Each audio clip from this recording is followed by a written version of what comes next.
동해 영일만 석유 가스전을 개발하기 위한 이른바 대왕고래 프로젝트. 이 정부와 석유공사는요, 이 대왕고래 프로젝트를 위해서 시추 작업에 들어갈 비용 중 120억의 착수비를 마련했습니다. 하지만 총 금액은 약 5천억 원으로 추산이 되죠. 야당의 협조가 필요한 부분인데 민주당은 이 액트지오사의 프로젝트 분석 과정부터 의결 시점에 대한 의문을 제기하는 상황입니다. 국회 산업통상자원위원회 위원인 이현주 더불어민주당 의원 만나보도록 하겠습니다. 의원님 안녕하세요. 네, 안녕하세요. 제가 알기로는 의원님이 정치권 들어오시기 전에 네. 대형 정유회사에서 변호사를 하셨던 것으로 알고 있는데 맞지요, 의원님? 네, 거기 상무로 있었죠. 예. 네. 그래서 아마 이 석유나 이런 부분에 대해서 다른 의원님들보다는 좀 더 많이 알고 계실 것 같아서. 사실 정유만 하는 건 아니고 석유학도 하고 저희가 태양에너지 회사도 인수하고 네, 정합에너지 회사인데 예. 네, 그렇게 많이 알려져 있죠. 예. 자, 이거 이 대왕고래 프로젝트 이 부분에 대해서 민주당은 뭐 유전이 게이트다 뭐 이런 말까지 좀 하는 것 같던데 어떤 부분에 가장 큰 의문을 가지고 계시는 거예요? 네, 제가 봤을 때는 일단 이 전체적으로 그 전에 우드사이드하고 같이 합작을 했었잖아요, 석유공사가. 우주. 예. 네. 그런데 그 회사가 철수를 하고 나서 그러면 그 회사를 대체할 다른 회사를 찾으면 되는데 예. 왜 갑자기 듣도 보도 못한 액트지오라는 세금을 4년간 체납했던 예. 그 회사하고 그 회사한테 컨설팅을 받아가지고 예. 분석을 다시 한 다음에 예. 새로운 프로젝트로 변형을 했냐. 그리고 갑자기 뭐 유망 구조를 7개를 찾았다 이렇게 하면서 예. 석유공사가 단독으로 하려고 하냐. 예. 그죠? 예, 이런 부분들 그리고 그 액트지오하고 계약을 갑자기 하면서 예. 이 계약을 하게 된 경위는 또 뭐냐 이런 것들이 석연치 않죠. 네. 액트지오사의 이제 규모나 이런 부분 또 체납 실적 이런 것 때문에 네. 액트지오사의 이 데이터 분석 능력 네. 이런 것에 대해서 좀 의문을 가지고 계시는 겁니다. 그러니까 사업이 전환된 거잖아요. 그죠? 원래 하고 있던 사업에서 예. 원래 하고 있던 사업에서 이제 철수를 했는데 우드사이드가 그럼 철수할 때 가망이 없다라고 했는데 그러면 그 가망이 없다라고 했으면 그걸 다시 재평가 그것을 이제 다시 말하자면 리뷰를 해야 될 거 아니에요. 왜 가망이 없다라고 했으면 가망이 예. 없다라고 했으면 사실은 이제 그것은 이제 접어야 되는 사업인 거죠. 예. 그죠? 그래서 사실은 재평가를 하면서 숙고를 해야 되는 상황인데 예. 급하게 그것을 갑자기 국면 전환을 하면서 석유공사 입장에서도 엄청나게 그것이 사업성이 굉장히 좋은 사업으로 변형이 됐어요. 그죠? 그러면서 오히려 더 평가가 좋아지고 그리고 그것을 파트너를 새로 구하는 게 아니라 예. 혼자 하겠다. 너무 좋아졌기 때문에. 예. 그래서 석유공사가 혼자 단독으로 하겠다. 이런 식으로 변해버렸죠. 그리고 그 과정에서 그 분석을 갖다가 하면서 엄청나게 많은 석유가 매장돼 있다. 이런 식으로 부풀려진 계기가 된 게 바로 액트지오의 분석이었는데 예. 그 분석이 굉장히 석연치 않죠. 그러면 의원님 보시기에 혹시 액트지오사의 이제 아브레우 박사 뭐 네. 굉장한 전문가라고는 얘기는 하던데. 네, 뭐 그런 전문가는 굉장히 많죠. 아, 그래요? 네, 그 업계. 아 그럼 특별한 전문가는 아닙니까? 네, 제가 볼 땐 별로 특별한 전문가라고 보기는 어렵습니다. 아 그래요? 그럼 이 정도 일을 할 수 있는 여러 사람들 중에 하나다. 네, 그런 사람들은 이제 석유 이제 개발회사에 예. 퇴직하고 난 전문가들은 수없이 많이 아, 있죠. 그래요? 네, 그럼 의원님 혹시 네, 석유공사가 네. 결론 정해놓고 저는 뭔가 그렇다고 원하는 봅니다. 네. 저 논거를 얻기 위해서 거기에 맞춰줄 수 있는 액트지오사를 선택했다. 혹시 이렇게 의심하시는 거예요? 저는 그렇게 보고요. 그걸 예. 맞춰줄 수 있는 아브레오 고문이라는 사람을 찾았다. 이렇게 보는 거죠. 예. 그 전에 뭐 어떤 관계들이 있었다는 그런 어떤 의심도 들고요. 예. 인맥이 있었던 거 아닌가 이런 의심들도 들고 보면 그런 인맥들이 있었던 정황이 있죠. 그죠? 예. 그리고 액트지오라는 회사도 상당히 개점 휴업 상태였던 것으로 보이고 예. 활동이 거의 뭐 별로 없었던 예. 걸로 보이고요. 그리고 이 입찰하면서도 3개 회사가 입찰을 했는데 나머지 2개는 3대 석유개발 회사 중에 그 2개였어요. 그죠? 예. 굉장히 큰 3대 개발 회사 중에 2개. 아 그래요? 네네네. 굉장히 큰 회사였어요. 그런데 그 2개 회사 중에 그러니까 세계 3대 회사 중에서 하나 빼고 이제 2개를 했고 예. 그리고 하나는 액트지오였어요. 그러니까 너무 웃기는 거죠. 그래서 아니 어떻게 그렇게 하면서 이 액트지오를 그 중에서 그러면 2개를 빼고 이 하나를 갖다 액트지오를 할 수가 있느냐. 예. 의원님. 일종의 일단은 의원님의 추정이고 의심이십니다. 네네네. 그 석유공사 결론을 내놓고 네. 본인들의 결론에 맞춰줄 수 있는 액트지오를 선택했다고 하면 가정이에요. 의원님의 추정이시고 네. 왜 그렇게까지 했다고 보시는 거예요? 그래서 저는 석유공사가 예. 급하게 이 프로젝트를 계속했어야 됐었다 이런 생각이 들고요. 왜 그랬을까? 왜 그렇게 여유가 없었을까? 예. 왜냐하면 의원님 우리나라에서는 석유가 안 나오는 나라니까 이거 석유 시추라고 그래야 되나요? 요 탐사 실패했다고 누가 하나 책임 물을 상황도 아니잖아요. 당연히 안 나오는 것을 알고 있으니까. 원래 석유 개발이라는 것 자체가 도박성이 굉장히 강하죠. 뭐 그렇겠죠. 그죠? 왜냐하면 자원 개발이라는 게 해가지고 나올 가능성보다 안 나올 가능성이 훨씬 높은 거거든요. 그렇죠. 네. 그리고 안 나온다고 누가 뭘 할 수도 없는 거 리스크 테이킹이 굉장히 크기 때문에 그래서 우리가 그전에도 하베스트라고 해가지고 7조를 날리고 그전에도 굉장히 많은 돈들을 다 날린 거 아닙니까? 또 우리는 그런 노하우가 적어요. 사실 아시다시피 그것은 제국주의 시절부터 계속 있었던 거기 때문에 그죠? 그래서 어쨌든 석유공사는 거기다 석유 시대가 끝나가지 않습니까? 이제 포스트 오일 시대잖아요. 그러다 보면 사실 우리나라의 규모나 여러 가지로 봤을 때 석유 개발 사업에 대한민국의 국영회사가 뛰어든다라는 것은 지금의 포스트 오일 시대랑 지금까지 우리가 초기 진입에 굉장히 조금 늦었다라는 것을 본다든지 그다음 우리는 정유라든가 석유화학에서는 세계 아주 몇 대 안에 들어가지만 개발 사업은 우리가 그렇게 크게 앞서 있지 않다라는 측면에서 본다면 그렇게 경제적인가 그죠? 이런 의문이 드는 거죠. 그래서 석유공사가 앞으로도 계속 석유 개발 사업을 해야 하는가라는 검토를 할 수밖에 없는 상황이죠. 그죠? 그리고 보면 최근에도 보면 국제에너지기구에서 2030년대가 되면 석유 공급이 수요보다 더 많아질 것이다. 왜냐하면 여러 가지 재생에너지라든가 전기차라든가 이런 것들 때문에 그죠? 그래서 이런 상황 속에서 석유공사는 이 개발이 또 특히 우드사이드가 동해에서 철수한 상황에서 이 사업마저 끝나면 자신들의 전망이 걸려 있는 상황이었을 겁니다, 아마. 그러면 그냥 있으면 계속 석유를 시추에 실패하면 대한석유공사는 왜 문 있지? 닫아야죠. 없어도 되는 거 아니야? 이 얘기가 나올까봐 이거를 살리기 위해서 그랬다. 당연히 그런 상황일 것이고 석탄공사는 이미 이제 저기 문 닫았잖아요. 네. 그러니까 이제 뭐 저는 만약에 저보고 그런 검토를 하라라고 한다면 광물공사도 마찬가지고 석유공사도 그렇고 이런 것들을 좀 더 구조 개혁이 필요하지 않느냐.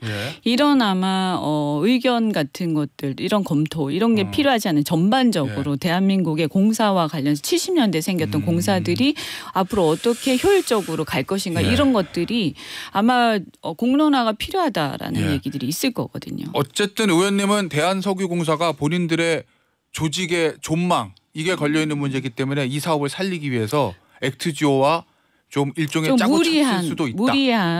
무리한 것들을 진행하지 않았을까 이런 생각이 들고 그것은 상당히 제가 볼 때는 이렇게 얘기를 한다면 그나마 상당히 건전하게 이것을 해석하는 측면인 거죠. 아 그래요? 네. 그럼 조금 더 불건전하게 해석하면 어떤 추정을 하고 계십니까? 뭐 이제 게이트까지 이제 의심하는 사람도 있겠죠. 게이트요? 네. 어떤 뭔가 내용이죠? 게이트면 사실 돈이 오가고 막 이래야 되는 건데. 네, 그렇죠. 그러니까 이제 사실은 이런 일들은 그 외국에서 벌어지는 일들이잖아요. 그죠? 그러니까 예를 들어서 이렇게 큰 돈들이 오고 가는데 이게 어디로 어떻게 샌다든지 중간에 어떻게 자금 세탁이 된다든지 알 수가 없는 거잖아요. 액트지오로 비용을 많이 줬습니까? 석유공사에서? 몇십억이 이제 건너갔는데 이 어떤 그 컨설팅이 과연 과연 그 정도의 가치가 있는 돈이냐라는 것들도 짚어봐야 되는 거. 앞으로 또 계속 돈이 갈 거 아닙니까? 그러니까 이런 국민들의 혈세가 사용이 되는데 앞으로 이 액트지오뿐만이 아니라 시추회사도 마찬가지고 앞으로 계속 이런 돈들이 가게 되거든요.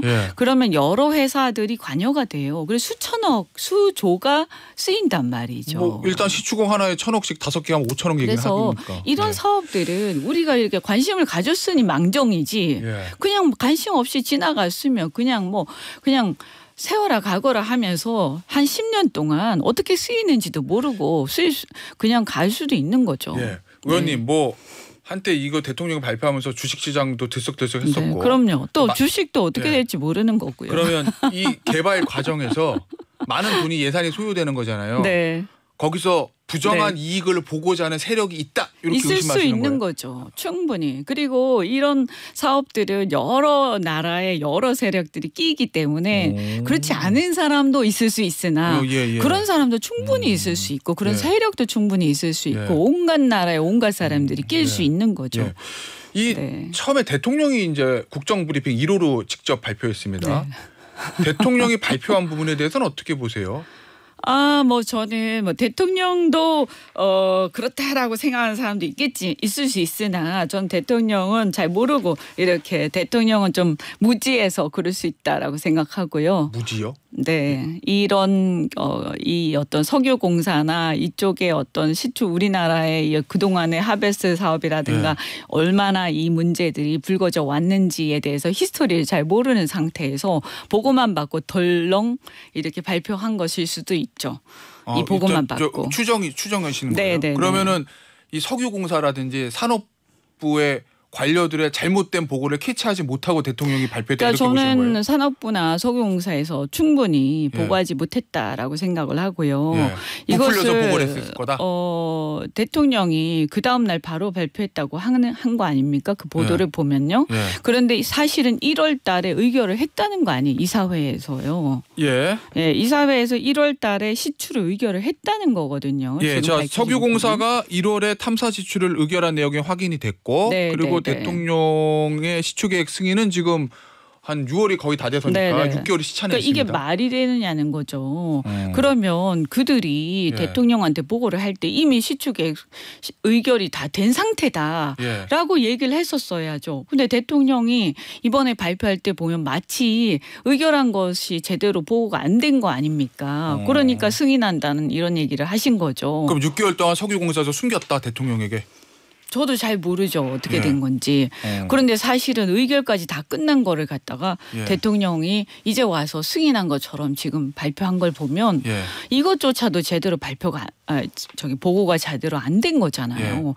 그리고 대통령이 설마 이 액트지오에 대해서 세계적인 최고의 이런 회사다 이렇게 얘기를 했는데 우리가 알고 보니까 4년 동안이나 세금이 제납된 회사 아닙니까? 그러면 어떻게 만약에 그걸 알았더라면 이렇게 대단한 회사라고 발표를 했을까요? 첫 국정 브리핑에서. 그러면 좀 거칠게 표현을 하자면 대통령도 자원 전문가가 당연히 아니잖아요. 잘 모르는 상태에서 석유공사에게 속았다? 잘못된 보고를 받았다 이렇게 보시는 거예요? 그렇게 선회할 수밖에 없죠.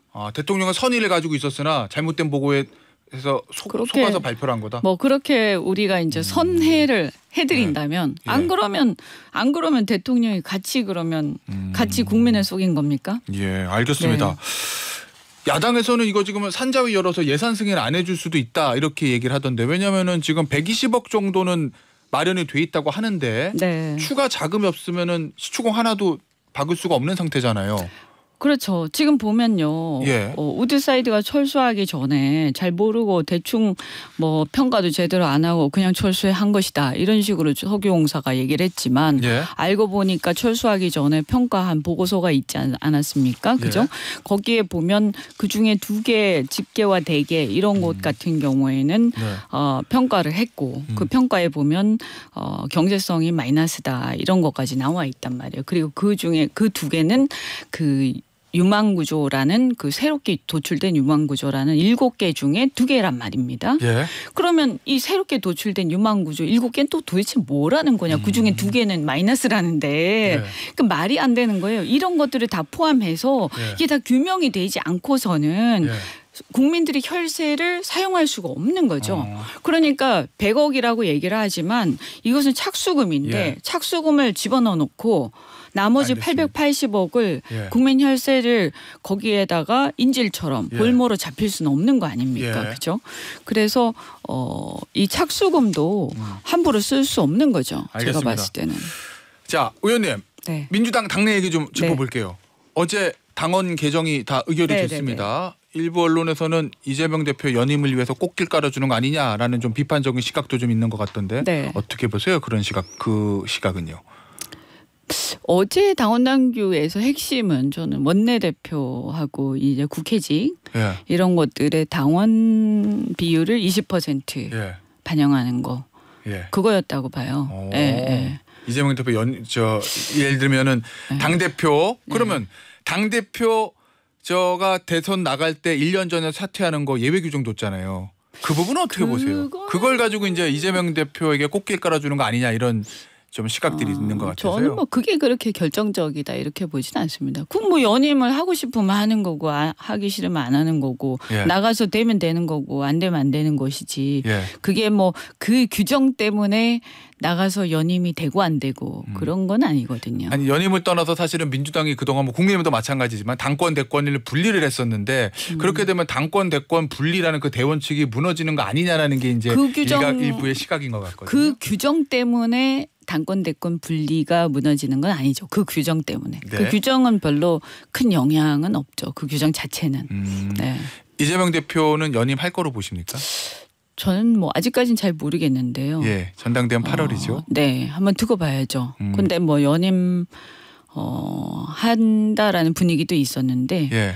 최근에는 잘 모르겠습니다. 그래요? 그럼 연임 안 할 수도 있다는 겁니까? 아니 최근에는 그 얘기가 또 좀 안 나오니까요. 의원님 개인적으로는 당과 이재명 대표를 위해서는 연임하는 것이 낫다고 보세요? 아니면 연임하지 않는 것이 낫다고 보십니까? 근데 이제 본인 입장에서는 장단점이 있을 텐데, 그렇겠죠. 그죠?